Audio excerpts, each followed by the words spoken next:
Ẹ káàbọ̀ sórí ìkànnì yìí. Tó bá jẹ́ ìgbà àkọ́kọ́ tí ẹ ń bá mi pàdé rèé, ẹ bá mi like, ẹ comment, ẹ share, kẹ́ subscribe. Àwọn ohun tí ẹ máa wò lórí ìkànnì yìí, ohun ni àwọn ohun tí ó ń lọ láwùjọ wa tó sì máa kọ́ wa lọ́gbọ́n. Ẹ máa bá mi ká lọ. Ẹ káàárọ̀, mo kí ẹ̀yin bàbá mi, ẹ̀yin màmá mi, ẹ̀yin brọ́dà mi, ẹ̀yin tí mo jù lọ, mo kí ẹ kú ojúmọ́. Mo ń fi àsìkò yìí fi ń sọ fún gbogbo ẹ̀yin ọmọ Yorùbá káàkiri àgbáyé pé security tí mi dálẹ̀ irú ẹkùn security network ni orúkọ tí mo sọ tí mo dẹ̀ register ẹ̀ tí mo dẹ̀ ti gbé síwájú president wọ́n dẹ̀ ti gbà wọlé. So mo wá ń fi àsìkò yìí rọ gbogbo ẹ̀yin ọmọ Yorùbá tẹ́ jẹ́ akíkanjú tẹ́ jù mí lọ àtẹ̀tẹ̀ mi náà jù lọ tá a fẹ́ jọ fọwọ́sowọ́pọ̀. So mo fẹ́ kẹ́ jẹ́ ká jọ fọwọ́sowọ́pọ̀ ká jọ bọ́ síta láti flush gbogbo onú rìsáàfù wa because a gbọ́dọ̀ fààyè gba àwọn people yìí wọ́n gbalẹ̀ wa game náà dẹ̀ fẹ́ gba òṣèlú nìyẹn bọ́n ṣe ṣe láyé ìjọba Jonathan nìyẹn tí wọ́n lọ káwọn Boko Haram wá pé kọ́ wọn jíyàn pé kọ́ wọn da ìjọba láàmú wọ́n tó fẹ́ ṣe ni pé wọ́n fẹ́ da ìjọba bàbá Tinubu láàmú láti pé kọ́ wọn sọ pé ẹni pé gbogbo gbòòrò wà òkè ilẹ̀ Yorùbá gan fararọ́ àwa la Yorùbá là ní gbà torí bàbá tí ń ṣèjọba Yorùbá ni o àwọn bàbá dẹ̀ ní ọmọ ẹni ti di bẹ̀bẹ̀ káfílẹ̀ kẹ̀sí di ọmọ ẹlòmíì so ẹ má jẹ́ ká fàyè gba àwọn kírímínà olóṣèlú tó ń kó àwọn tẹ́rọ́rìsì sí abẹ́ torí tẹ́rọ́rìsì lè ti máa ń pààyàn tí ń jiyàn pé tẹ́rọ́rìsì ni so to understand ó lè mọ jẹ́ Fúlàní nìkan gan so ti anybody tá a bá ti bá nínú reserve wa criminal ni nǹkan tó bá mọ̀ kó fẹ́ gbé ọmọ Nàìjíríà jọ gbogbo wa tó bá fẹ́ gbé nínú ìlú wa mọ bọ̀ǹgbòrò kó wá mọ ṣiṣẹ́ kí gbogbo ayé rí ẹ kó mọ̀lẹ́ ẹ̀kọ́ mọ̀nà ẹ ó lè lọ jókòó sínú reserve ti wa nílẹ̀ wa kẹ wá mọ pa wá kẹ mọ jí wa gbé àwọn olóṣèlú kan náà ń bẹ lábẹ́ ẹsẹ̀ yẹn àwọn olóṣèlú kan náà ń bẹ ń bẹ so mo rọ gbogbo yẹn brọ́dà mi ẹ má jẹ́ ká fàyè gba àwọn olóṣèlú yìí kan balẹ̀ wa jẹ́ kò sí gìrì kan wọ́n ní kíní kan bẹ nígbó tí ń dún màrú kò sí kankan tí ń dún màrú nígbó ìbẹ̀rù Ọlọ́run ni eléyìí tí ń ṣẹlẹ̀ yìí kì í sọ̀rọ̀ ọjà ìsìn Christian lèmi náà kódà second wife mi lọ Mẹ́kà mùsùlùmí ni mo ń kírun nulẹ̀ mi ń bínú torí pé èmi gangan lọ church lẹ́ẹ̀kọ̀ọ̀kan ti bá ráyè àwọn oníṣẹ̀ṣe rẹ̀ làwọn tó bí mi so kí la wá fẹ́ mo bára wa jà fún kí sọ̀rọ̀ ẹ̀sẹ̀ jẹ́ ká fi ọ̀rọ̀ ẹ̀sìn sẹ́gbẹ̀ẹ́ kan ẹ jẹ́ ká fèsì àwọn tẹ́rọ́rìsì tó ń pa àwọn èèyàn wa tó ń jí àwọn ọmọ wa ẹwà àwọn ọmọdé ọ̀la wa so ìyẹn ni kẹ́ jẹ́ ká fọwọ́sowọ́pọ̀ ẹ jẹ́ ká gbẹ́sì ọ̀rọ̀ ẹ̀sìn sẹ́gbẹ̀ẹ́ kan kálukú ní ṣe tiẹ̀ ọmọ Yorùbá kẹ́nà jọ ń gbogbo wa ẹ dákun ọ̀fọlọ́run bẹ̀ wá so irú ẹkùn security network ni mo dá sílẹ̀ mi lè gbowó fọ́ọ̀mù lọ́wọ́ anybody ìwọ tó bá fẹ́ join voluntarily ni kò ní nǹkan ṣẹ́wó fẹ́ni kankan so a dẹ̀ máa fi phone number àwọn coordinator state kọ̀ọ̀kan sílẹ̀ tẹ́ pé wọ́n connect ẹ̀ mọ́ coordinator local government yẹ tó lọ join ìwọ tó bá wù ní o voluntarily ni o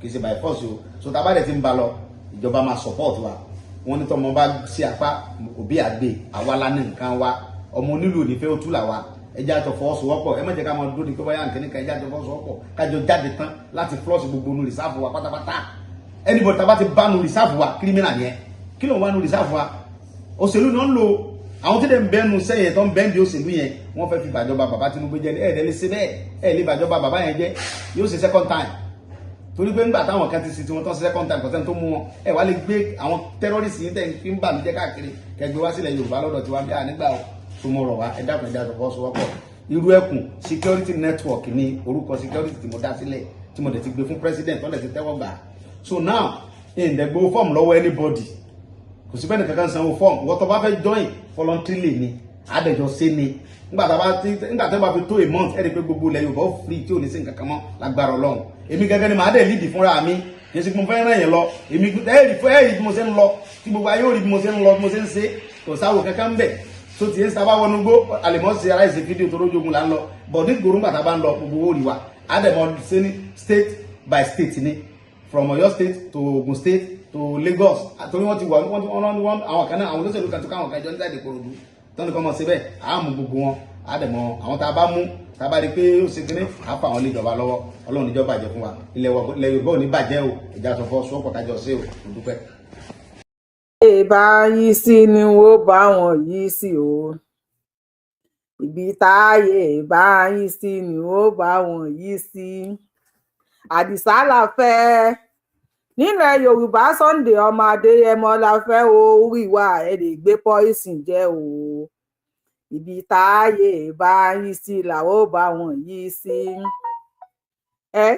ibi táyé bá yí sí ni wọ́n bá wọn yí sí o ibi táyé bá yí sí ni wọ́n bá wọn yí sí ìró ẹkùn la fẹ́ fún security nílẹ̀ Yorùbá ọmọ Adéyẹmọ lẹ fẹ́ orí ìwà ẹ̀ lè lọ kó sí kànga o ibi táyé bá yí sí ni ó bá wọn yí sí.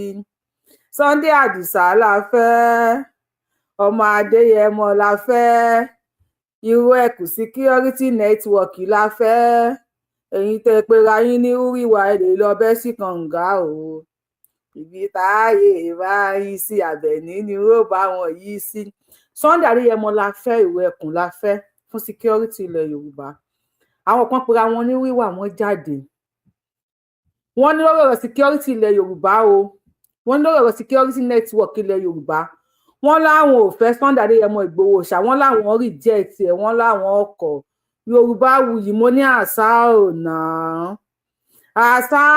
náà mo wá lọ ń go deeper mo lọ ń gbá research pé àwọn owó náà wà nídìí security network Sunday Adéyẹmọ Ìgbòho ṣàtọ́ láwọn ò fẹ́ àṣà ò náà last mo padà detect pé ọmọ Igbo ní chairman wọn for wetin happen pé kí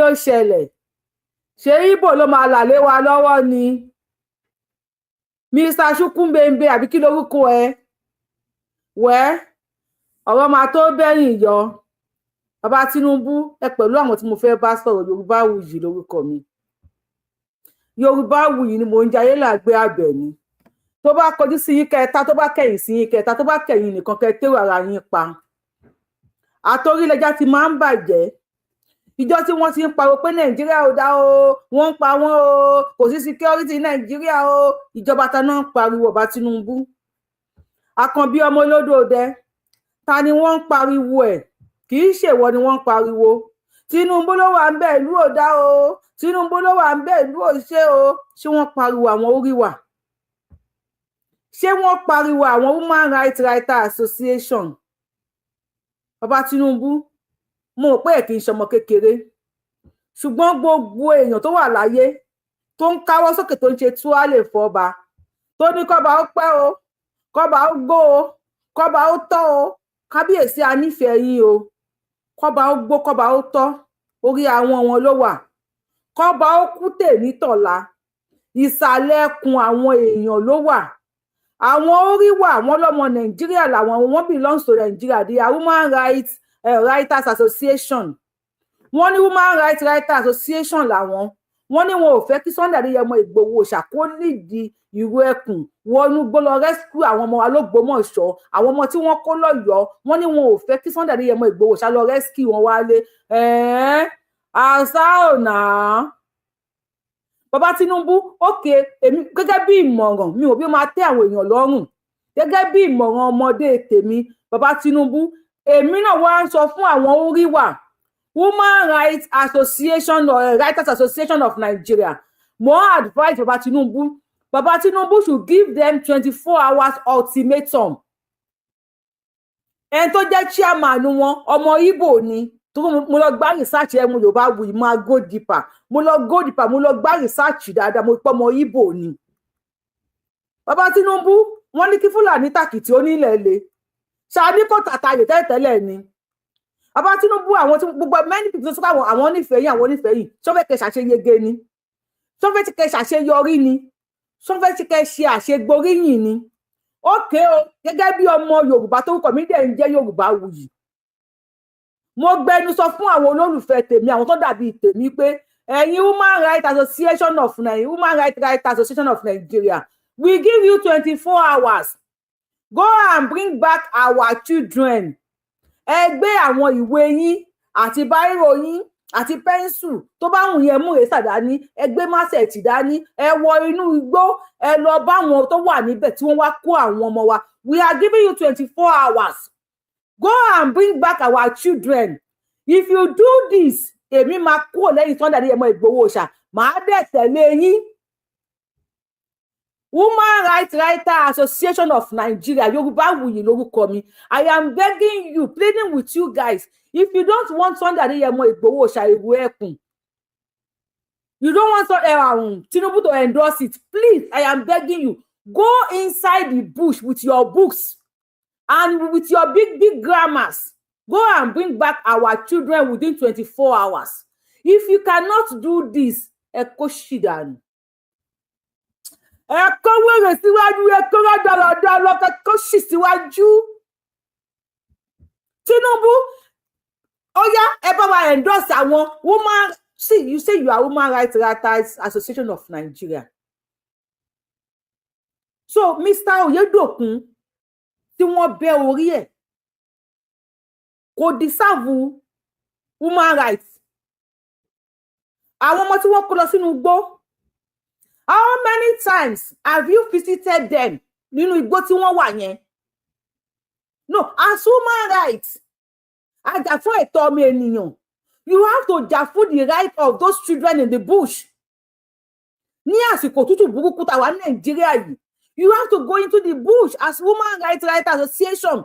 Go into the bush with your khaki, with your big grammar, with your onyibo, with your whatever you have. Go and visit those children. They need to talk to somebody. They need to speak with somebody. They need clothes. Women Rights Association of Nigeria reject moves by Sunday Igboho to seek official approval operation of the IRUN EKUN security. You guys should just go into the bush. If truly you are Women Rights Association fighter, whatever you are, tell us, those children out of schools, they won't deserve women rights. Please go into the bush and bring back our people. Baba Tinubu, àìmọye èèyàn ní ó fẹ́ kẹ́ ṣàṣeyẹ o. Àìmọye èèyàn ní ó fẹ́ kẹ́ ṣàṣeyege. Sunday Adéyẹmọ Ìgbòho ṣàlàfẹ́ nílẹ̀ Yorùbá. Ní èmi Yorùbáwùyí, Àbẹ̀ní Ayélàágbé fẹ́. Mi ò mọ tẹ́lòmíì fẹ́. Ó kájú ẹ̀, ó ṣó. Ẹni tó bá kájú òṣùwọ̀n lèyàn máa jẹ́ kó ṣe nǹkan. Táwọn ò bá kájú ìlú yíya ló máa ń ya. Adésọmọ Adéyẹmọ Ìgbòho ṣà, ó lóun ò béèrè tọ́rọ̀, òun ò béèrè kọ́bọ̀ lọ́wọ́ yín. Bàbá Tinubu, ó ní ẹ jẹ́ kóun lọ gbé àwọn ọmọ yìí wá. Tó bá ṣe wípé ìgbà tí Yorùbáwùyí ti pariwo pé Sunday Igboho tẹ́lẹ̀ pé fàgbòfégùn yìí, ẹ sókun ẹ lẹ̀ fún un. Bóyá Mr. Oyedokun Michael, bóyá wọn bá má pa bàbá yẹn. Torí mo jẹ́rìí Àdìsá. Immediately tí wọ́n ti kó àwọn ọmọ yẹn pẹ̀lú àwọn teacher yẹn, tó bá yẹ pé Bàbá Tinubu ẹ ti stamp ẹ ti approve, official approve ni. Bó ṣe kó àwọn ọmọ yẹn wọgbó, mo jẹ́rìí pé Àdìsá àti àwọn tiẹ̀ wọ́n á tẹ̀lé wọn, wọn ò bí wọn kú. Wọ́n ti gba àwọn ọmọ yẹn wálé ìjọ kẹsàn-án àbíjọ kẹwàá la wà yìí. Àwọn ọmọ yẹn wà nínú òtútù, àwọn kan láwọn orí wà kí ló wà lórí yín tẹ̀ ń wá káàkiri. If you reject Sunday Igboho moves, láti gba approval fún operation IRUN EKUN, you reject it. We accept Sunday Adéyẹmọ Ìgbòho ṣá lórí ilẹ̀ ti wá nílẹ̀ Yorùbá. Mr. Chukwu Bekenke, let me bring it out. Chukwu, whatever is your name, Abikilo Pera, you cannot dictate for us in Yoruba land. We have to defend ourselves. Tinubu, má gbọ́n tí wọ́n sọ o, àwọn Mr. Chukwu Belenge, not on our land, not on our soil. You cannot dictate for us. Imagine their chairman is an Igbo guy. Igbo ló máa sọ fún wa, tó bá wa lọ tó máa gbà wá kalẹ̀, they play. Ọ̀gá Igbo, àjẹngbọ́, na they play you dey, not be on Yoruba land. Wàá kó rẹ̀ síwájú. Ẹ lọ fọ́ọ̀mù Igbo Association of Kini kan. We don't care about that.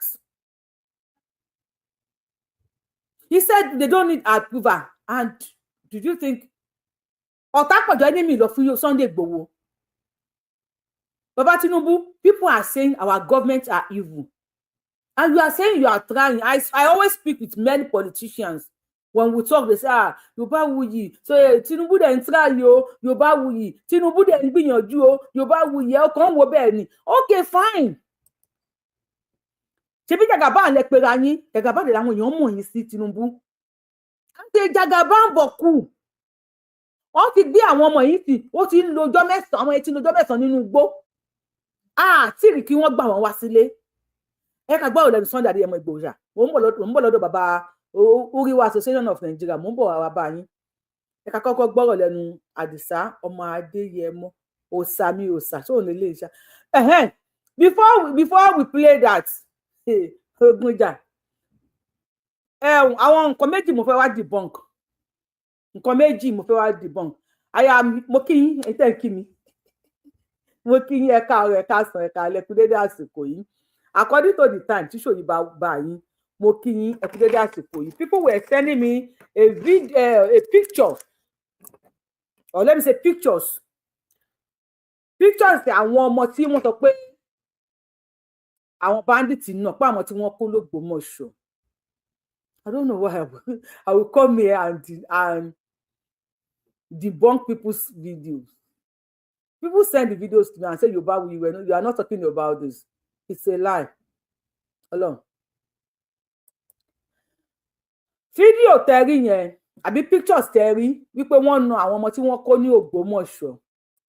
Irọ́ ni picture yìí. Ó ṣọ́ọ̀kì ẹ̀. Ó ṣọ́ọ̀kì èmi náà.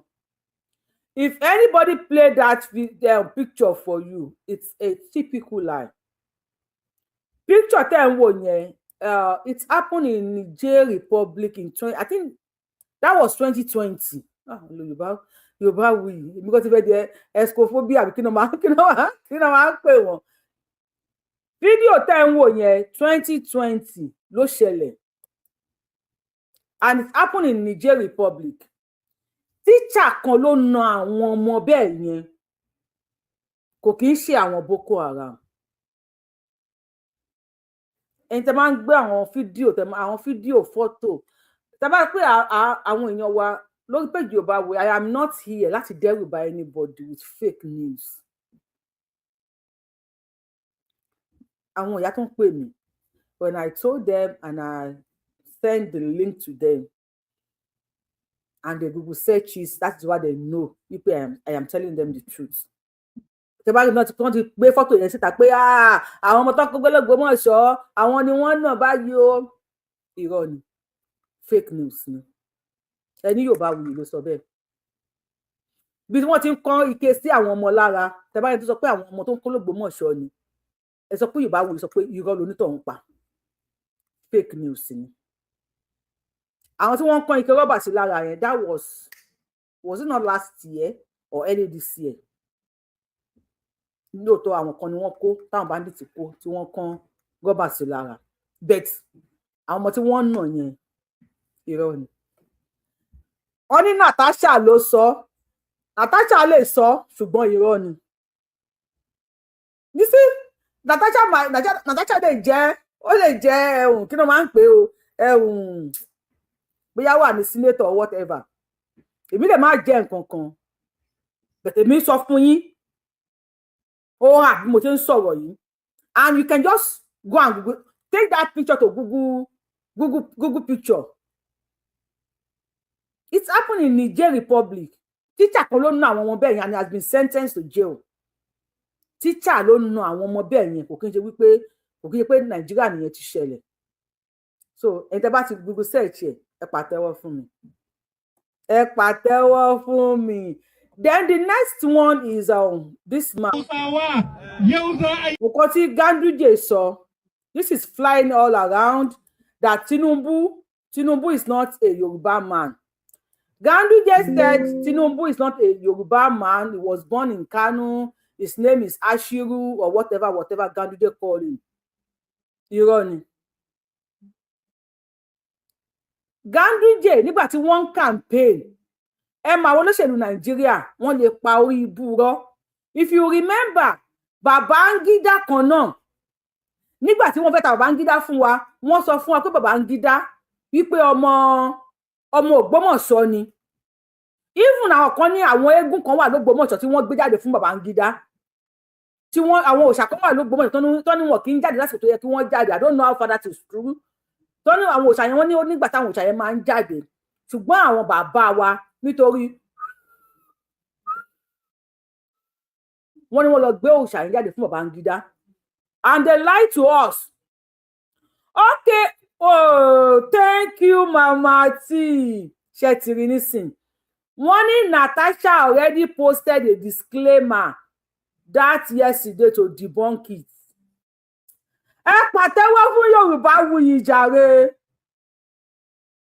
Ẹ pàtẹ́wọ́ fún mi jàre. Thank you jàre. Yọ̀kọ́ ló pàtẹ́wọ́ fún mi. Wọ́n ní even Natasha fúnra rẹ̀. Wọ́n ló ti ṣe fídíò. Wọ́n ló ti post láti debunk ẹ̀. Ṣé rí nísìn? Aláì. Ọlọ́run ló jẹ́ kí n kàwé. Tí n bá kàwé. Ògún o. Èṣù o. Ọlọ́run mọ̀ tó jẹ́ kí n kàwé ni tí n bá kàwé. Èmi ò kàwé o, mo gbóyìnbó o, ṣùgbọ́n tí eṣinṣin bá fò báyìí, mo máa lọ ṣe research ẹ̀. Mo máa ṣe research a lot. Thank you jàre ẹ tí àwọn ti ń pàtẹ́wọ́ fún mi. Irọ́ ni. So I am not, èmi ò kí mọ̀ ìkórí máa mi o. Máa gbé fídíò 10. Mi lè sọ bóyá ẹyọkan lè jẹ́, ẹyọkan yẹn gan.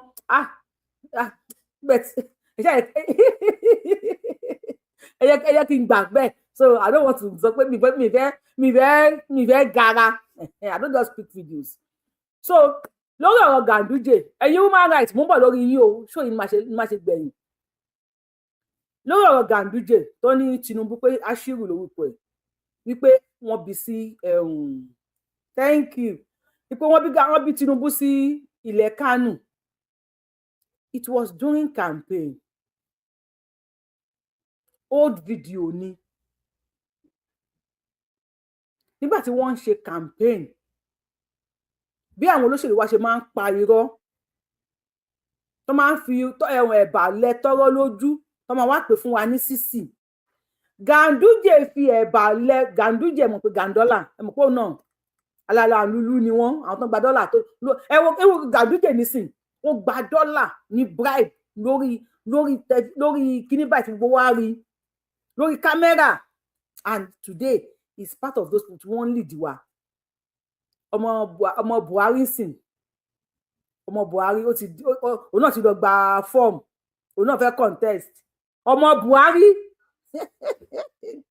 Yaya Bello, despite wípé ó ní case of Kini kan billion naira tí wọ́n ló kó jẹ, ó sanwó school àwọn ọmọ ẹ̀ títí tí wọ́n á fi graduate in dollars.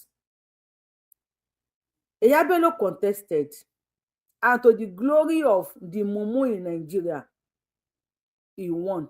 Àbí he won ní English. Ẹ má yẹ kí bẹ́ẹ̀ kí fòyìnbó pera mi lólè. Yaya Bello win. That's the situation of Nigeria. Mo sọ pé àwọn politician Nigeria ó possible kan máa wọ iná. So I'm going to play the video for you. He said it in the Hausa language, and then one of my fans was Kini ẹ̀ ti circulate káàkiri propaganda. See, people are saying Tinubu ò ní family, kò níran, wọn ò mẹ́ni tí wọ́n bí pẹ̀lú ẹ̀, wọn ò mọ ẹ̀gbọ́n ẹ̀, wọn ò mọ àbúrò ẹ̀. To me, kò yẹ kó wọ́n rí Tinubu re. I am saying this, Yorùbáwùyí lórúkọ mi, and take me for it. Kò yẹ pé wọ́n rí Tinubu re, kò yẹ pé wọ́n lọ drop ẹ̀ sínú gọ́tà ni wọ́n lọ gbé. Tí ẹnìkan gbé tó tọ́jú ẹ̀, tó wá dàgbà, tó di president ìlú, lásìkò tó wá wọlé, tí security wá stop, lásìkò tí Tinubu wọlé, tí oúnjẹ wá dínwó, lásìkò tí Tinubu wọlé, tí eku ń ké bí eku, tẹ́yẹ ń ké bí ẹyẹ, tọ́mọ èèyàn ń fọhùn bí ọmọ èèyàn. Ṣé àwọn èèyàn máa wá identity ẹ̀ káàkiri? Kí ló kàn wá nínú tí ò kàn wá? You see, to me, mi ò kó kíní yẹn jẹ. Mi ò Tinubu Igbo ní kíní kan ní Fúlàní, èmi ò lọ́dọ̀ tèmi Yorùbáwùyí o. You are free to your opinion on my page, but èmi ò kó jẹ. And Obi àti Àtíkù tí ẹ ń pè ní ọmọ ọkọ, máa sáré show kíní kan fún yín sí play Ganduje tán. They are now, somebody is now demanding from the north, now demanding for 20 years. Wípé anybody tó bá ti gorí àléfà, ó gbọ́dọ̀ lò 20 years. They want Tinubu out in 4 years. Wọ́n ní kí Tinubu máa lọ after 4 years. Okay, I am not campaigning for any politician, But if you see me say for today, I am not campaigning. I am saying today because I can never say never.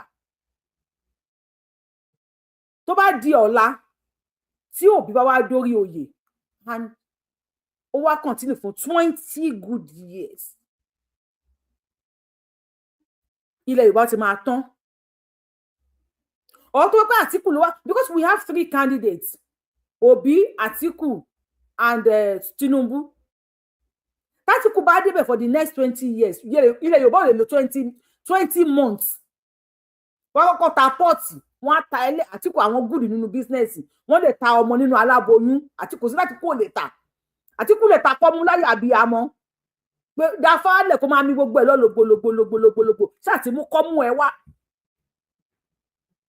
Atiku bá wọlé. Àbí Tóbi bá wọlé. And mind you, second time of Tinubu is not promising. Kí Tinubu lò 10 years lórí àpèrè ní Nàìjíríà. Ó máa worst sí ni. If we still continue under the same 1999 constitution, ó máa worst ni. The amalgamation has expired. Nigeria is like an expired drug consuming. Èyàn tó sì tó wá lọ consume expired drug. Ayé a máa bàjẹ́ sí ni.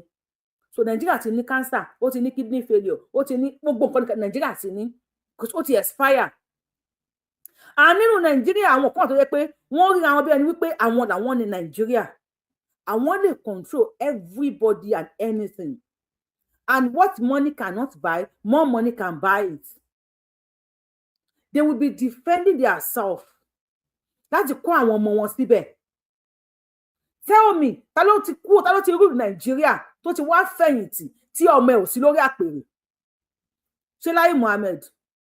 Ṣé Gumi? Ṣé Sultan of Sokoto? Ṣáwọn governors wa? Ayé àtijọ́ sọ pé erin ò kí ń fọn kọ́mọ ẹ̀ fọn. Lórí òṣèlú Nigeria, erin ń fọn àwọn ọmọ wọn náà tó ń fọn. So tó máa ní Tinubu Kánò ló ti wá propaganda ni. They are just bringing it out now. As how now?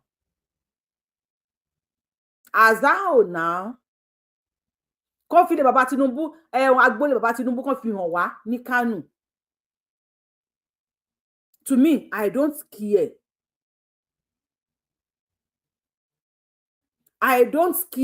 Ilé bàbá Tinubu kan fi hàn wá ní Kánò.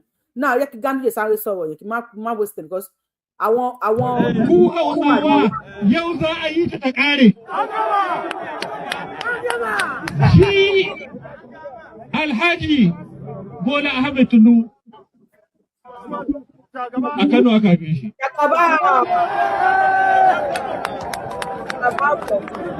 Da aka haife shi a Kano,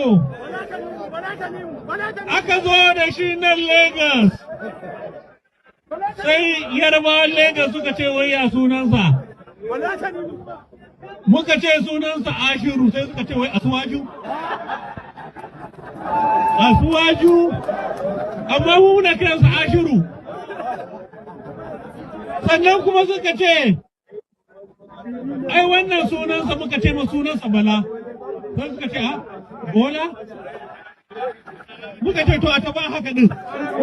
Amma mu sunansa ẹ̀yin tí ẹ bá gbọ́ Haúsá according to what àwọn tí wọ́n gbọ́ Haúsá tó jẹ́ fan ni tí wọ́n sọ fún wa wọ́n ló ń sọ fún Ganduje sọ fún àwọn ọmọ Kánò wípé Tinubu ọmọ Kánò ni o pé Kánò ni wọ́n bí sí o kó tó di pé wá lọ sí Lagos wípé aṣíwájú yẹn mínì ní aṣíwájú ni Ashiru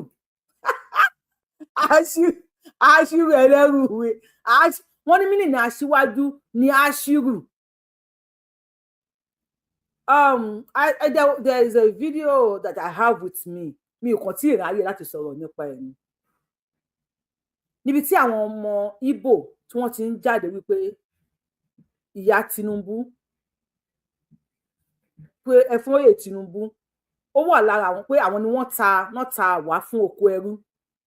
They are using all those propaganda láti jẹ́ kí ilẹ̀ Yorùbá divide. Ká má gbọ́ra wáyé. Wọ́n ní ìyá Tinubu bọ́ lára àwọn tí tó talẹ̀ Yorùbá lóko ẹrú. Yes, Madam Efroye Tinubu wọ́n ṣòwò ẹrú nígbà tí wọ́n ń ṣòwò ẹrú nílẹ̀ Yorùbá. But these are the Igbo people that said Tinubu ò níyà. Ẹni kò níyà. Ẹ tún ní ìyá ayé wà lára àwọn tó tà wá sóko ẹrú. Báwo ni ẹni tí ò níyà tí ìyá ayé ṣe máa ṣòwò ẹrú? Ẹni ẹ mọ̀ yẹ ẹ mọ̀ bàbá ẹ bóyá àdùjọ̀nú ni bóyá kúdàáyà ni bóyá whatever ni.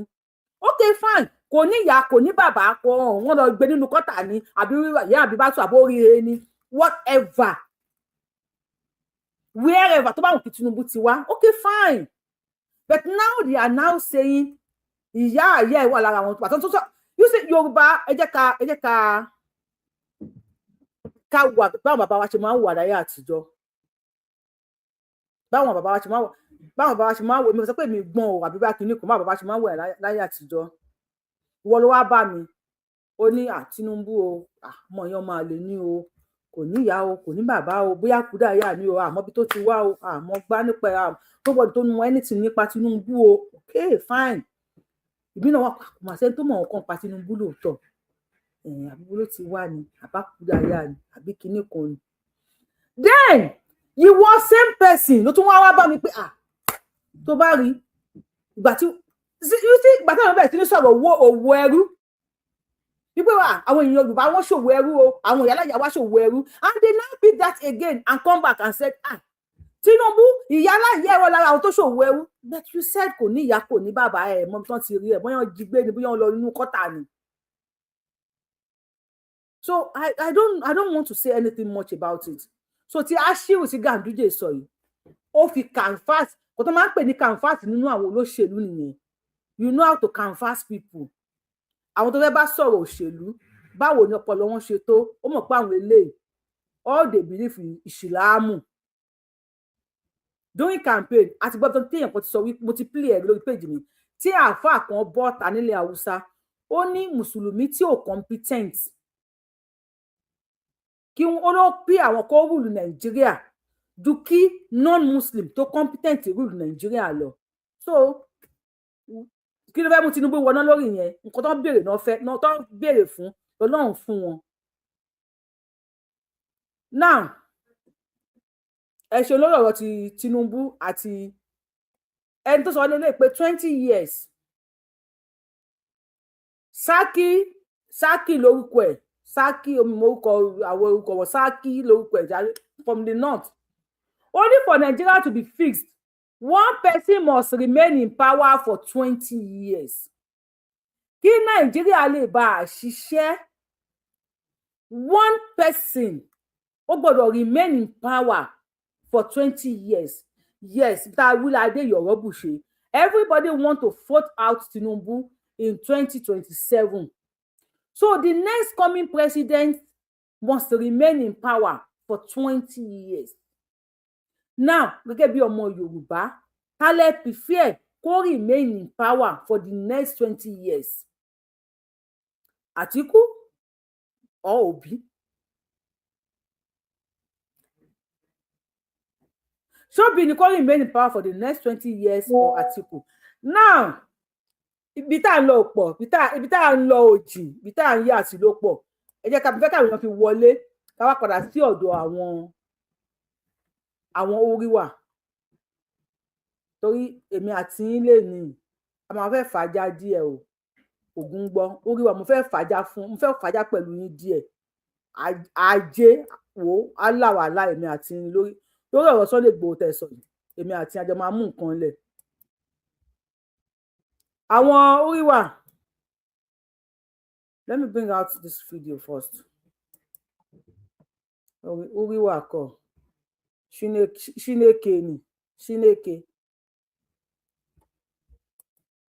Bàbá wa yẹ kọ́kọ́ jẹ́ ká kọ́kọ́ gbọ́ lẹ́nu pastor wa.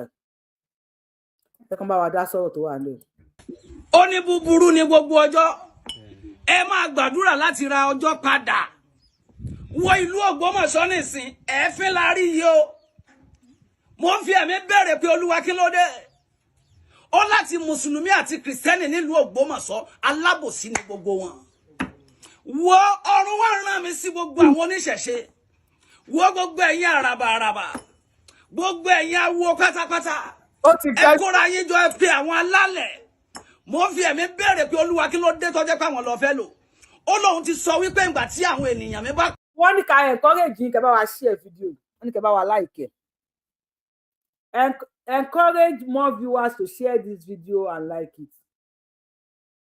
Wọ́n ní ká encourage yín ká ṣe máa encourage yín ẹ rí pé ó jẹ́ nǹkan ìtìjú ká ṣe máa sọ fún yín pé bá wa share video ẹ bá wa like ẹ ṣẹṣẹ wa tá à ń ṣẹṣẹ tí yóò bá wù yín ṣe nǹkan pé ṣẹṣẹ wa tá à ń ṣe ṣé tí yóò bá wù yín ṣe kò dùn mọ́ yín tó pé kí n má sọ fún yín pé tẹ like iṣu ìjọba máa fi like wọ́n ní ẹ bá wa like èmi kọ́ ni mo sọ wọ́n ní ẹ bá wa like ẹ bá wa share kàkà wá bẹ̀rẹ̀ sí ní fàájà báyìí mo fẹ́ ká fàájà ni o wàláì èèyàn over 200 watching 46 likes ẹni tó ní fúlàní làwọn tó pọ̀ jù náà àwọn tó ń wò mí wàláì onítọ̀hún ò sọ̀rọ̀ sọ wọn ní fúlàní ló pọ̀ jù náà àwọn tó ń wò mí so ẹ máa bá wa like ká máa fi kẹ́mi náà fi yẹn sinmi díẹ̀ kò tí mo fẹ́ fa aṣọ ìjà ní tẹ́ bá gbà ká fàájà.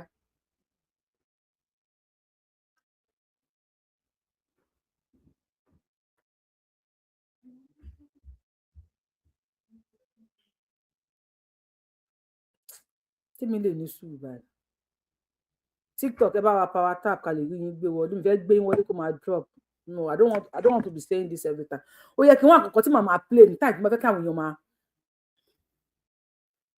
let me see if I can do something out. Bàbá àgbà o bàbá